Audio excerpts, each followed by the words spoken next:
Hello बच्चों, good morning all of you. और कैसे हैं? उम्मीद करते हैं अच्छे होंगे। तो आइए शुरू करते हैं आज का क्लास। हमने पहले चैप्टर का आपको वन शॉट दिया है और दूसरे चैप्टर को हमने प्रीवियस ईयर में जितने क्वेश्चन पूछे हुए हैं सारे क्वेश्चन को हमने कराया है। आइए प्रीवियस ईयर के क्वेश्चन को लेकर चैप्टर नंबर 3 में हम आए हैं। चैप्टर नंबर 2 में पूरे प्रीवियस ईयर का हमने क्वेश्चन करा दिया है। अगर आप उस वीडियो को ना देखे हो तो उस वीडियो को जरूर देख लें। आइए शुरू करते हैं। इस सब के सब बोर्ड में पूछे हुए क्वेश्चन हैं। पहला क्वेश्चन है उभयधर्मी ऑक्साइड है। इसमें से आपको यह बताना है कि उभयधर्मी ऑक्साइड कौन सा है। ठीक है, सोडियम ऑक्साइड है, मैग्नीशियम ऑक्साइड है, एल्युमिनियम ऑक्साइड है या फास्फोरस पेंटाऑक्साइड है। तो उभयधर्मी जो ऑक्साइड होता है वह एल्युमिनियम ऑक्साइड होता है। वह कौन सा ऑक्साइड है? एल्युमिनियम ऑक्साइड है। क्वेश्चन नंबर 2 है ब्राहतम कोष में 7 इलेक्ट्रॉनों वाला तत्व है। जैसी बात है, ब्राहतम कोष में 7 यानी बाहरी कोष में 7, आउटर सेल में 7 इलेक्ट्रॉन कहां पे होता है? आउटर सेल में 7 इलेक्ट्रॉन सिर्फ अधातुओं के अंदर होता है। धातु के अंदर बाहरी कोष में 1, 2, 3 इलेक्ट्रॉन होते हैं। उपधातुओं के बाहरी कोष में 4 इलेक्ट्रॉन होता है, जबकि अधातुओं के बाहरी कोष में 5, 6, 7 इलेक्ट्रॉन होते हैं। तो 7 कह रहा है, इसका मतलब कि ये अधातु है। क्या है? अधातु है। फिर सुन लें, धातु के बाहरी कोष में कितना इलेक्ट्रॉन? 1, 2, 3। उपधातु के बाहरी कोष में 4, अधातुओं के बाहरी कोष में 5, 6, 7 और निष्क्रिय धातुएं इनके बाहरी कोष में कोई इलेक्ट्रॉन नहीं होता है। ये अपने आप में परिपूर्ण होती हैं। ये दुनिया के बड़े बड़े लोग हैं। निष्क्रिय धातुएं, निष्क्रिय गैस हमने नोबल गैस। ठीक है,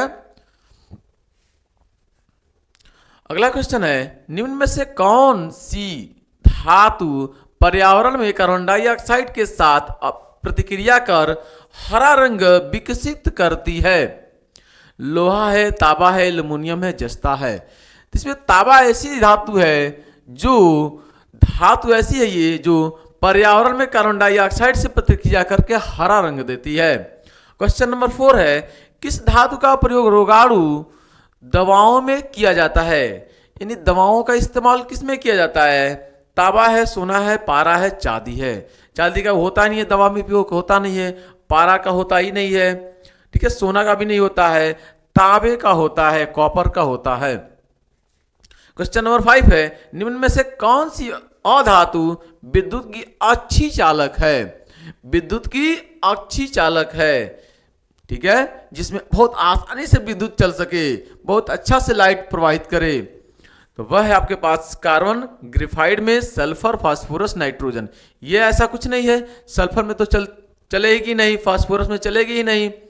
ठीक है, ये सब क्या है? अधातु हैं। सल्फर है, फास्फोरस है या नाइट्रोजन है, ये सब अधातु हैं। सिर्फ धातु आपके पास एक, ठीक है, कार्बन के ग्रेफाइट जो है, जो कार्बन का ग्रेफाइट है, इसमें आसानी से विद्युत गमन करता है। जो पेंसिल होती है, पेंसिल की जो नोक होती है, अंदर जो लीड लगी होती है काले रंग की, उसे कहते हैं ग्रेफाइट। वो ग्रेफाइट की बनी होती है, उसमें विद्युत का बहुत अच्छा से चालन होता है, यानी विद्युत की सुचालक होती है। ठीक है, आइए अगला क्वेश्चन नंबर 6 लेते हैं। कह रहा है कि निम्न में से कौन सी धातु शरीर में हीमोग्लोबिन का निर्माण करती है? हमारे शरीर में जो हीमोग्लोबिन का निर्माण करती है वह कौन सी धातुएं हैं? ठीक है, तो आयरन, फास्फोरस, नाइट्रोजन, सल्फर।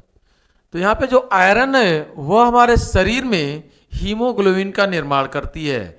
ये सबसे ज्यादा हरे पत्तेदार सब, ठीक है, जो सब्जियां बनती हैं उनमें ये पाई जाती है। यानी बेहतर सबसे है पालक आपके लिए है। ठीक है, अगला क्वेश्चन है क्वेश्चन नंबर 7 निम्न में से कौन सी अधातु कमरे के तापमान पर द्रव अवस्था में पाई जाती है? अधातु पूछ रखा है, द्रव अवस्था में पाई जाने वाली है। तो अधातु द्रव अवस्था में पाई जाने वाली जो है वह होती है ब्रोमीन।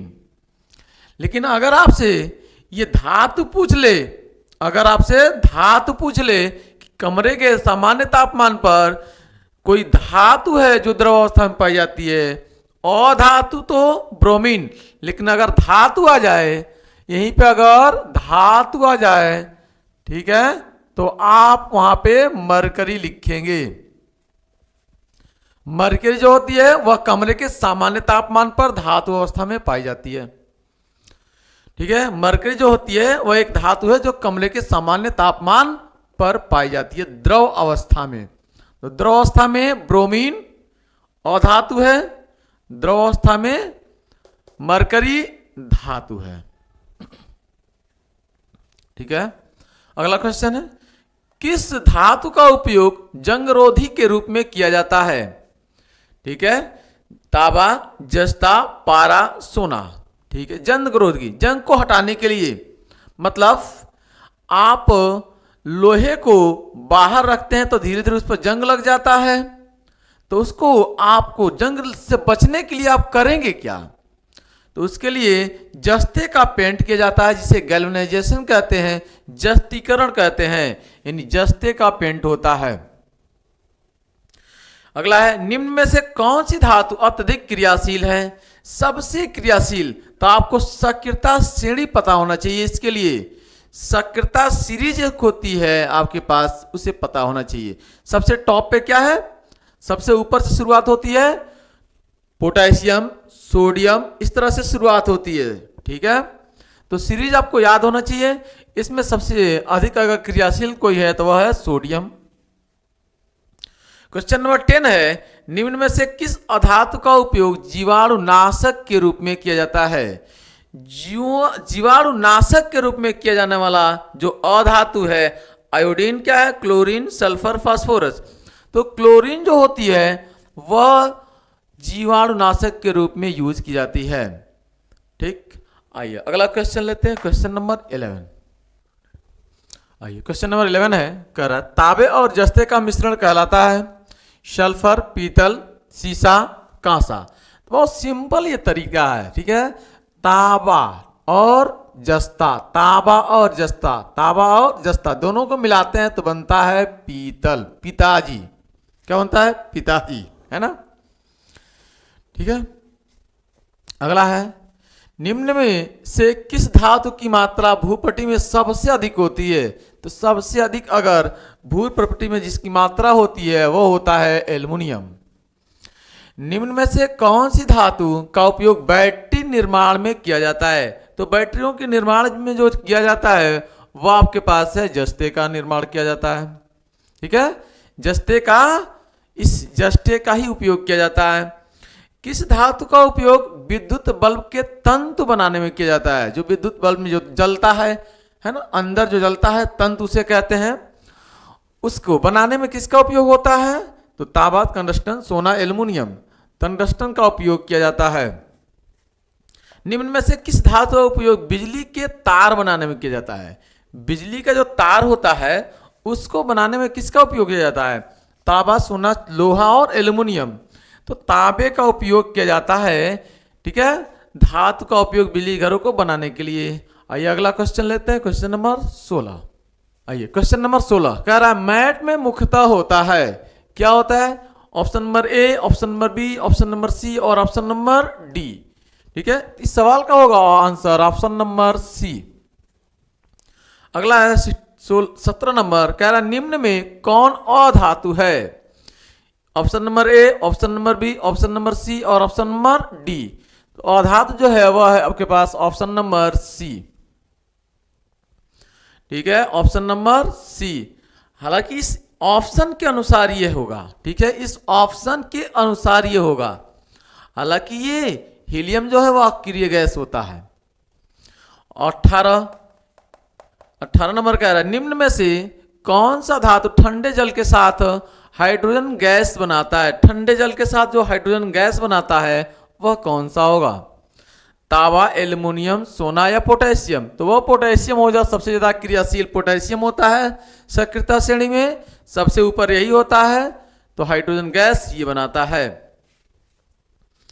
क्वेश्चन नंबर है 19, पृथ्वी की भूपटल पर प्रचुर मात्रा में पाया जाने वाला जो तत्व है वह क्या है? पृथ्वी के ये ऊपर कह रहा है, पृथ्वी के ऊपर। तो जो सबसे ज्यादा हम लोग लेते हैं, क्या लेते हैं? गैसें, ऑक्सीजन लेते हैं। ठीक है, तो प्रचुर मात्रा में ऑक्सीजन होता है। प्रथम कोश में 3 इलेक्ट्रॉन वाला तत्व कौन सा होगा? तो वह होगा आपके पास धातु, जिसके बाहरी कोश में, ठीक है, 1 2 3 इलेक्ट्रॉन होते हैं, 1 2 3, 1 2 3 धातु कहलाएगा। अधातु जिसके बाहरी कोश में 5 6 7 अधातु कहलाएगा। जिसके बाहरी कोश में सिर्फ 4 होगा वह उपधातु कहलाएगा। ठीक है, निष्क्रिय गैस से नोबल गैसें होती हैं, सिंपल। तो बस ये आज के लिए इतना रहेगा। नेक्स्ट दिन हम बात करते हैं इनके, ठीक है, ये बहुविकल्पी समाप्त हो गए हैं, तो लघु उत्तरीय, ठीक है, दीर्घ उत्तरीय प्रश्नों को मैं लेकर आता हूं, नेक्स्ट दिन बात करता हूं।